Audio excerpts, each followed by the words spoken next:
आचार्य जी जब 20-21 साल का था, मतलब तब अध्यात्म में स्टार्ट किया था, कृष्णमूर्ति जी को आपको सुनना, ओशो को।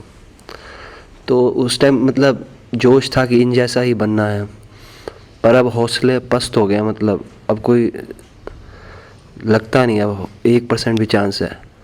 जिस तरह अगर प्रोफेशन की बात करें, एक बार मैं तो वकील हूँ, तो यूँ भी सोच सकता हूँ एक दिन मैं सुप्रीम कोर्ट का जस्टिस हो सकता हूँ, ये भी सोचा जा सकता। पर ये अब ये सोचा भी नहीं जाता कि आप जैसा है कृष्णमूर्ति जैसा हुआ जा सकता है। जैसे वो कहते हैं कि I never had conflict in my life.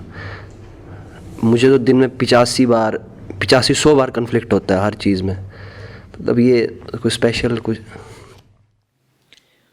पारस में और संत में यही अंतरो जान। हम्म।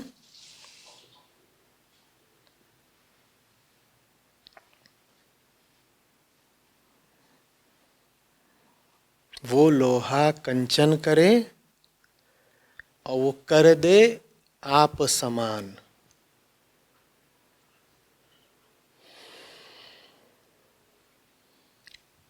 ये सब काम तो फैक्ट्रियों में होते हैं कि माल आ रहा है, कच्चा माल, और उससे फिर एक तयशुदा अंतिम उत्पाद तैयार हो जाए। ये काम अध्यात्म में थोड़े ही होता है। हम्म। संत का काम ये नहीं होता कि तुमको वो कोई खास रूप रंग आकार दे दे, कोई विशिष्ट पूर्व निर्धारित तरह का जीवन दे दे। कर दे आप समान। संत का काम होता है वो तुमको तुम्हारे ही शुद्धतम रूप में अवस्थित कर देता है। क्या कह रहे हैं कबीर साहब इस दोहे में? कह रहे हैं कि पारस पत्थर काम होता है कि तुम उसके पास लोहा वगैरह लेकर के आओगे तो वो उसको सोना बना देगा। माने कोई भी चीज़ लेकर के आओ, वो उसको परिवर्तित करके एक ही चीज़ बना देगा। ये बड़ी बात है, बहुत बड़ी बात है। आप कील लेकर के आ रहे हो, आप खूंटा लेकर के आ रहे हो, हम्म, आप लोहे की कोई भी चीज़ लेके आ गए और वो बदल के क्या बना दी गई? सोना। ये बड़ी बात है। लेकिन इससे कहीं ज़्यादा बड़ा काम संत का होता है। उसका काम ये नहीं होता कि आप कैसे भी आए थे और आपको सोना बना दिया गया। नहीं, संत ये नहीं करता। वो आपके ही व्यक्तित्व को उसके शुद्धतम रूप तक पहुंचा देता है। तो जिनका तुम नाम ले रहे हो, कृष्णमूर्ति हो, रमण महर्षि हो, उनका काम ये नहीं है कि वो तुमको अपनी प्रतिलिपि बना लें। उनका काम ये नहीं है कि तुम उनके जैसे बन जाओ। उनका काम ये है कि तुम अपने जैसे बन जाओ। इन दोनों बातों में अंतर समझना। तुम कह रहे हो कि अब तो तुम्हारी उम्मीद टूट रही है, हौसला हार रहे हो कि जिंदगी में कभी भी कृष्णमूर्ति जैसे हो सकते हो। कृष्णमूर्ति कब कह रहे हैं, कब चाह रहे हैं कि तुम उनके जैसे बन जाओ?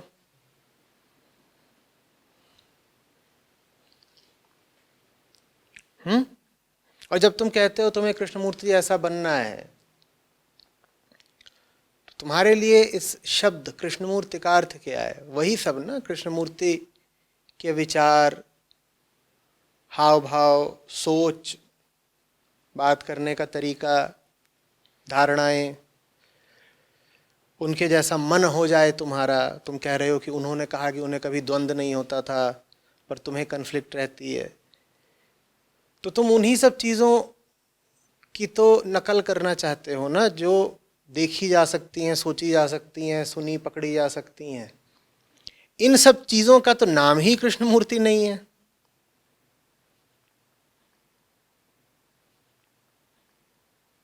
जो मर्म है कृष्ण मूर्ति का, जो मर्म है संत का, वो तो कुछ और होता है ना। बाहर बाहर से आपको जो दिखाई देता है वो तो सब अभिव्यक्ति मात्र है, और अभिव्यक्ति तो हमेशा प्रकृति के गुणों के अधीन होती है। कोई अगर महिला संत होंगी तो उनकी आवाज तो महिला ही जैसी होगी ना। मीरा अगर गाना गाएंगी तो आवाज तो उनकी स्त्री समान ही होगी ना। भले ही वो गीत परमात्मा को समर्पित हो, पर उसमें भाव तो स्त्रैण ही रहेंगे। और तुम्हें बाहर से दिखाई क्या पड़ता है? सिर्फ वो जो प्राकृतिक है, जो आत्मिक है, वो कहां से दिखाई पड़ेगा? जब नकल करना भी चाहोगे तो प्राकृतिक की ही नकल करना चाहोगे, उसकी नकल तुम कर ही नहीं सकते। तुम कैसे अपनी जेनेटिक सामग्री को बदल दोगे भाई? कौन बदल सकता है? तो जिसको प्रकृति का जो रूप मिला होता है, जो गुण मिले होते हैं, उसको उन्हीं के साथ अपनी शुद्धतम अवस्था को पाना होता है। इसीलिए तो तुम पाते हो कि तुम जाओ उपनिषदों में, इतने ऋषि मुनि वर्णित हैं, लेकिन उनके भी सबके व्यक्तित्व तो अलग अलग हैं। उनकी भी सबकी बातें अलग अलग हैं। कोई कोई ऐसे भी हैं जो बड़े क्रोधी हैं। सबकी पहचान अलग अलग है, सबकी विशिष्टताएं अलग अलग हैं। ऐसा क्यों है भाई? अगर वो सबके सब इस लायक थे कि उनके द्वारा रचित ऋचाएं उपनिषदों में जगह पाती हैं, तो फिर उनमें व्यक्तित्व के भेद क्यों थे? बोलो। क्योंकि प्रकृति वाले जो अंतर हैं वो तो रहेंगे ही रहेंगे, तुम उनसे पार नहीं पा सकते। और नकल की कोशिश जब भी करोगे, तुम प्रकृति की नकल करोगे। अभी तुम अपने लिए एक असंभव लक्ष्य खोज रहे हो, और ये तुमने अगर कर लिया तो तुम सफल नहीं कहलाओगे, तुम नकलबाज कहलाओगे। ये काम करने में अगर तुम सफल हो गए तो वो सफलता और खतरनाक होगी, क्योंकि उस सफलता का अर्थ होगा कि तुमने बड़ी साफ सुथरी नकल कर ली है। और ऐसे नकलची बहुत हैं।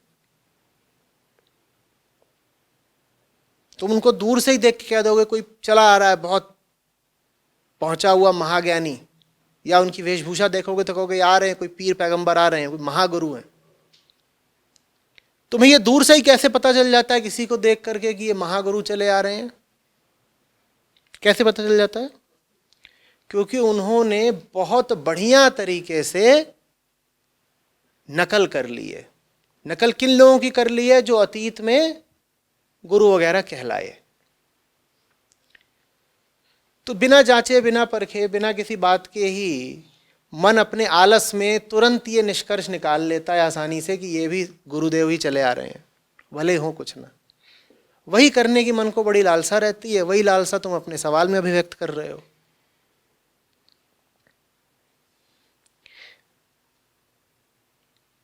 पहुंचते सब एक ही जगह हैं, पर कृष्णमूर्ति का रास्ता कृष्णमूर्ति का रास्ता होगा। उनके 6-7 भाई बहन थे, तुम्हारे हैं? वो जब बचपन में थे बड़े गरीब थे, एकदम गरीब। तुम थे? उन्होंने थोड़ी LLB करा था, तुमने करा है। वो थोड़ी कवर ड्राइव मारते थे, तुम मारते हो। तो मंजिल एक हो सकती है, लेकिन रास्ते तो बिल्कुल अलग अलग ही होने हैं ना। तुम्हें वो बनना है जो तुम हो। किसी और जैसे होगे तो बड़ी गड़बड़ हो जाएगी। नहीं, मैं उनकी पर्सनैलिटी की बात नहीं कर रहा, जो उनका हेयर स्टाइल है या कपड़े डालते हैं उसकी नहीं। बेटा पर्सनालिटी के अलावा किसी और चीज की तो बात की ही नहीं जा सकती ना। आत्मा क्या कहलाती है? अनिर्वचनीय माने अकथ्य, माने अकल्प्य, माने अचिंत्य, माने जब तुम बात करोगे तो किसकी बात करोगे? व्यक्तित्व की ही तो बात करोगे। जब कहोगे मैं उनके जैसा नहीं हो पा रहा हूं तो तुम क्या कहोगे? तुम उनकी आत्मा जैसे नहीं हो पा रहे। तुम यही तो कहोगे ना कि किसी ना किसी तरीके से उनके व्यक्तित्व जैसे नहीं हो पा रहे हो। दो ही चीजें होती हैं। ये तो या तो बाहर की सब जो तहे हैं, ये जो बाहर के सब छिलके हैं जिनका क्या नाम होता है? व्यक्तित्व। या फिर केंद्र में जो बिंदु बैठा उसका क्या नाम है? आत्मा या शिवत्व। जब तुम कह रहे हो तुम्हें कृष्णमूर्ति जैसा होना है, हो नहीं पा रहे, तो निसंदेह किसकी बात कर रहे हो? उस बिंदु की या किसी छिलके की ही बात कर रहे हो? छिलके की ही तो बात कर रहे हो। आत्मा की तो बात की ही नहीं जा सकती।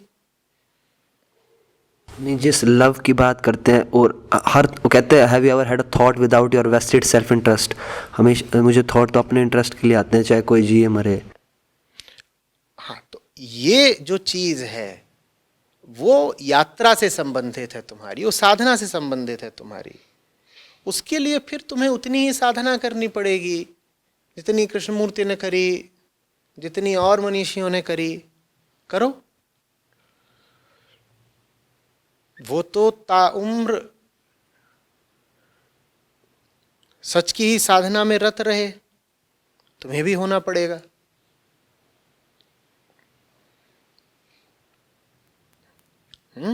उन्होंने तो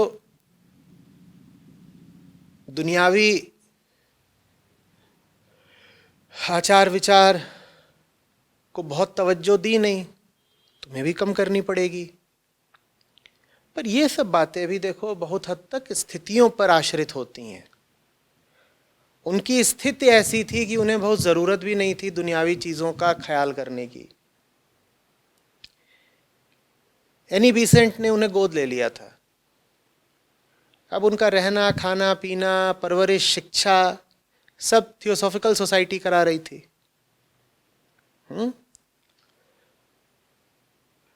तुम्हारे साथ तो जीवन में ऐसा कुछ हुआ नहीं है, तो तुम्हारा रास्ता भी फिर तुम्हारे ही जैसा होगा।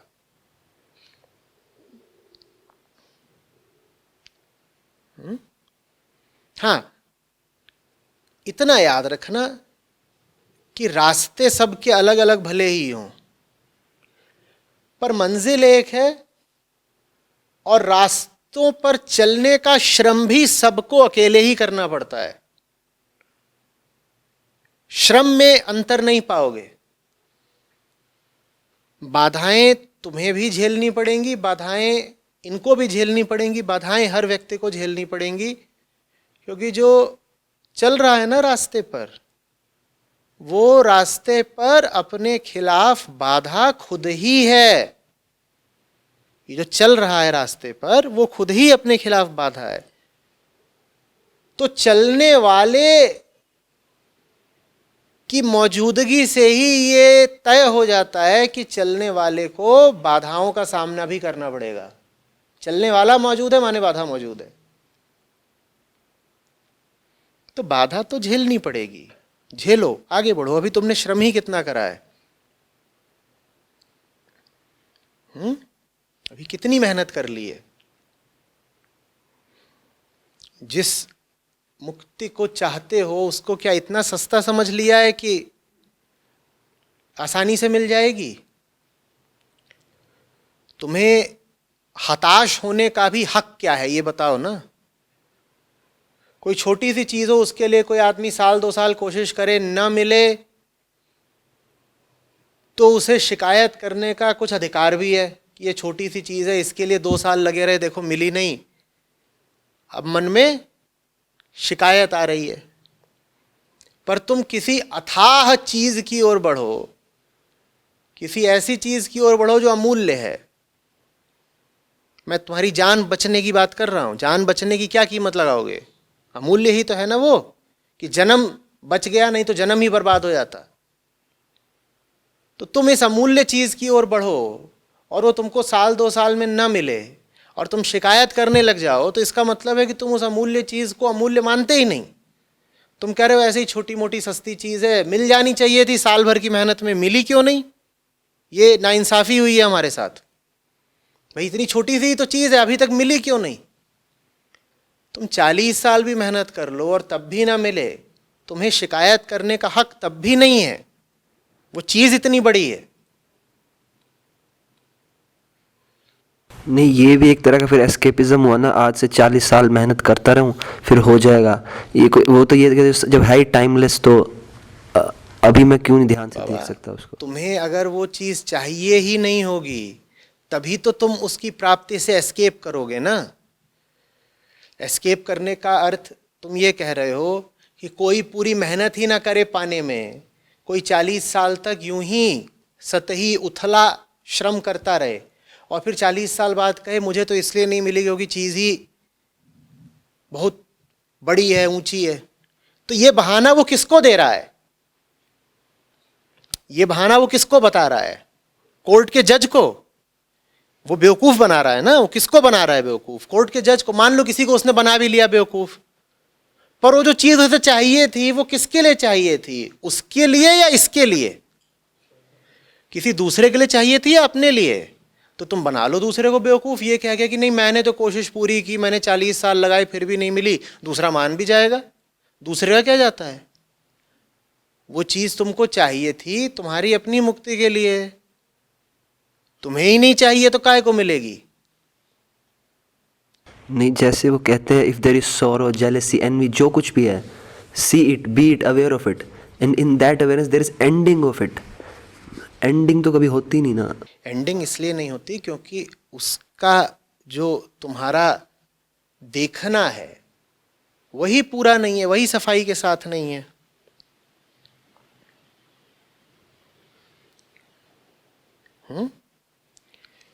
मुक्ति 4000 साल भी ले सकती है, तत्क्षण भी हो सकती है। वो तो निर्भर इस पर करता है ना कि तुम्हें कितनी तीव्रता से चाहिए है।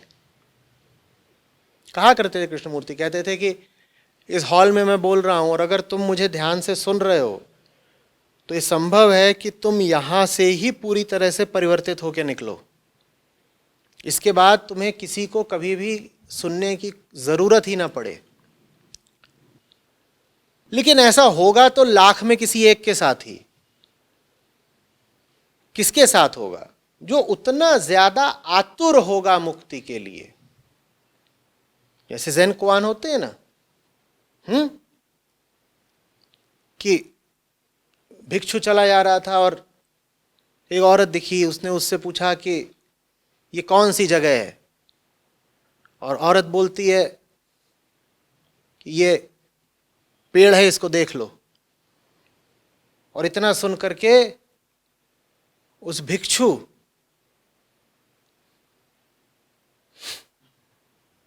की आंखें खुल जाती हैं। ये कैसे हो जाता है?